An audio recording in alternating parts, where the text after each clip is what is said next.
Управниот суд решава дали 30 на компании ќе треба да платат глоба затоа што не го почитувале законот за спречување нефер трговски практики.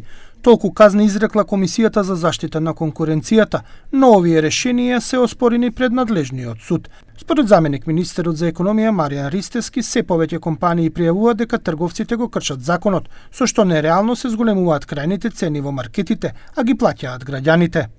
Во овој период имаме многу повеќе пријави од страна на добавувачите, кои што многу повеќе се охрабрени отколку на почетокот, од кога почнува и стартуваше законот за нефер трговски практики, така да очекувам дека во иднина ќе имаме уште повеќе храбри вакви добавувачи кои што навистина се уценети од страна на некои од трговците. Во случај да бидат потврдени казните од страна на управниот суд, компаниите максимумот што ќе го платат ќе биде 20.000 евра во денарска противредност. Затоа од наредната година ќе има законски измени, каде што оваа глоба ќе се зголеми за 10 пати, односно на 200.000 евра.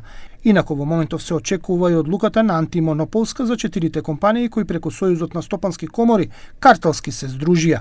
Новиот председател на оваа комора вели дека тие веќе ја платиле помалата казна од 2.000 евра и ја чекаат големата казна заедно со 4 фирми, при што истакна дека ова незаконско работење беше причина за смена на претходното раководство.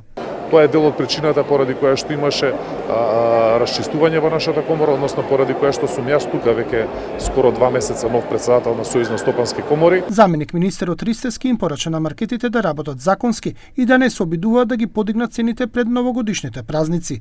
Нови мерки за ограничување на маржите на цените нема да има, но ќе ги контролира државниот пазарен инспекторат. Ова година има направено рекордни околу над 20.000 инспекцијски надзори во сите субјекти на целата територија. Од казните пазарна наплатила 2,5 милиони евра, и тоа за непочитување на законите од нивна надлежност, но и поради непазарно однесување на одредени трговци и маркети кои си ги дигале цените по свое, а не според законите.